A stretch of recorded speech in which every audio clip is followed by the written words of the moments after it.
Last night, you spent 2 hours deciding what to wear to the party. This morning, it'll take you 2 minutes to list it on Depop and make your money back.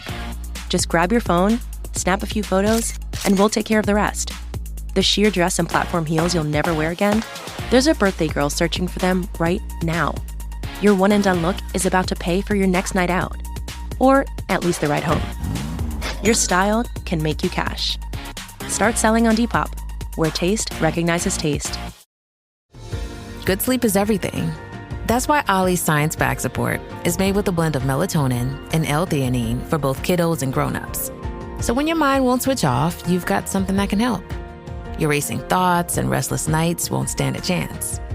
Find Ollie Sleep Solutions for the whole family at ollie.com. That's OLLY.com. This is Optimal Health Daily. You don't have to love it. The Secret to Getting Started by Josie Michelle Davis of josiemichelledavis.com. And I'm Dr. Neil. Welcome back to Optimal Health Daily, where I simply read to you from the best health and fitness blogs for free. This is kind of like an audiobook, but with articles instead, and from a bunch of different authors. And of course, always with permission from the sites. And then at the end, I always give you a little bit of my commentary, my take on basically what I've read. On Fridays, I do something a little different. I answer your questions. Don't forget, you can send me a question by going to oldpodcast.com/ask, or you can email your question directly to health@oldpodcast.com. Thank you so much for sending me your questions, and thank you for your trust. It really means a lot. Tier? All right, enough of that emotional stuff. Let's finally get to it and hear today's article and continue optimizing your life. You don't have to love it. The Secret to Getting Started by Josie Michelle Davis of josiemichelledavis.com. The other day, I was checking in with a friend on how her fitness goals have been going, and she said they had come to a halt because she just hates running. Oh boy, I've been there. If you think that I was born loving to run, work out, meditate, eat spinach, or basically any of the other things I do on an almost daily basis, well, let me just tell you, you're wrong. When I started running, I hated it. If they handed out world records for how incredibly bad you could be at running, then I would have easily won. My breathing was so bad, I felt like I was constantly being strangled. I got side cramps like you wouldn't believe. I was slow. So slow. In fact, I am still incredibly slow compared to most runners. When I started going to the gym, I hated that too. I felt like everyone was looking at me, probably thinking about how I was using every single machine wrong. All I wanted to do was get the heck out of there. Don't even get me started on my switch to working out in the morning. That just felt like some type of cruel and unusual punishment. But I didn't stop running. I didn't stop going to the gym, and I didn't stop waking myself up at some ungodly hour to sweat first thing in the morning.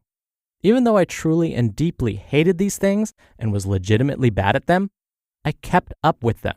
I knew they would make me a better person long term, and they were part of a process of achieving bigger goals. And if I gave up, I would save myself the short-term pain, but set myself up for long-term frustration. I know that because I had given up about 1,000,000 times before, and it had only served to make me feel worse. You go to work every day, even though maybe you don't absolutely love it, right? Filing documents, answering annoying emails, or dealing with customers may not be at the top of your list of things you love, but you find a way to get it done anyway. So what if I told you that when it comes to things that are good for you, you don't have to love them? You don't need to feel like they're your life's calling in order to do them. What if you stop putting the pressure on yourself to love every single thing you do and instead learn to sit with that discomfort? In fact, I'm giving you full permission to hate those things, but hate them while you do them. First, let's get something straight.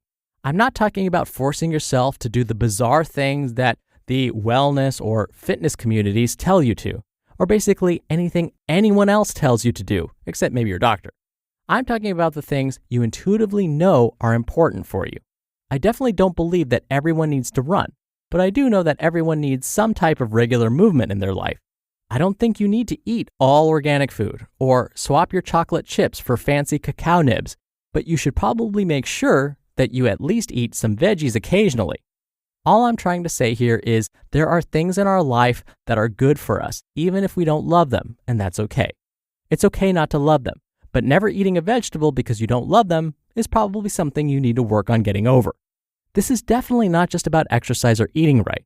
It'll probably come up with almost any habit you try to build in your life. Let me tell you, I still don't love waking up at 5 a.m., even though I've been doing it almost every day for a year. I'm okay with the fact that I'll probably never love it, but I can see how much good it does in my life, so I keep focus on that instead of constantly talking to myself about how much I hate it. Learning to sit with the discomfort of not liking something, but pushing through it anyway, has taught me so much more than I ever would have learned by avoiding tough things. And who knows, you might find yourself ending up like me and learning to adore some of the things you used to absolutely loathe, like running.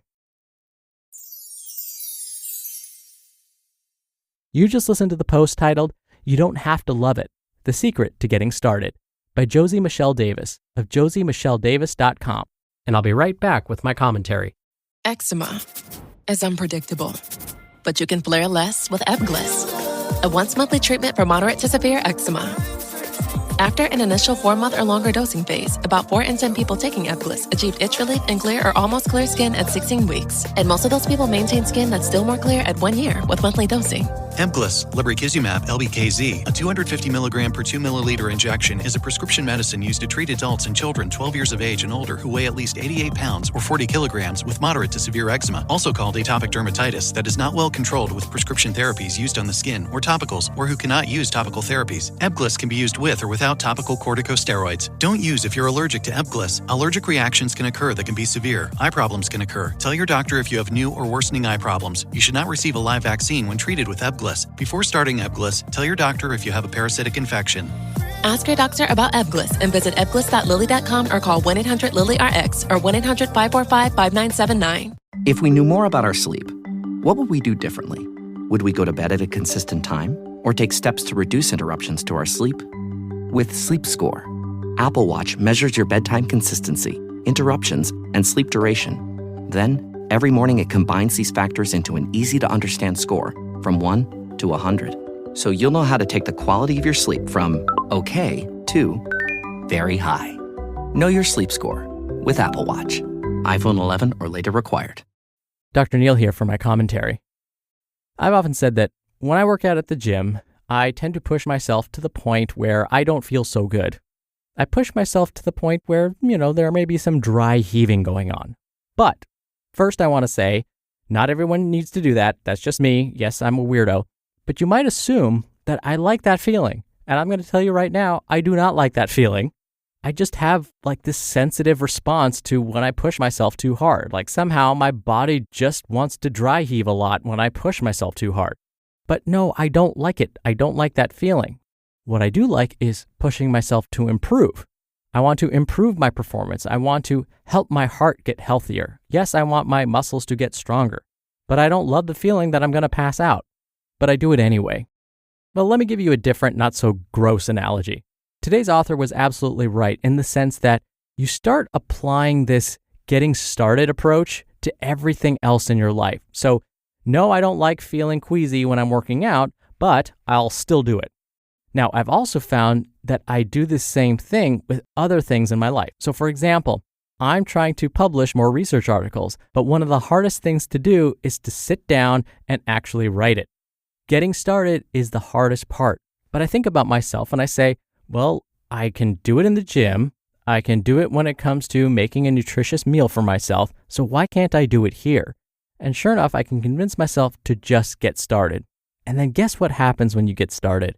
You get into that flow eventually. You start to realize, hey, this isn't so bad after all. You start to feel productive. You start to feel good about yourself. And that momentum means a lot. When you start to feel better about yourself, it'll make it more likely that that behavior occurs the next day. And so we often say that just getting started is the most important step. And don't underestimate its power. All right, that'll do it for today. Thank you again so much for being here. Thank you for listening every day. And I'll see you back here tomorrow where your optimal life awaits.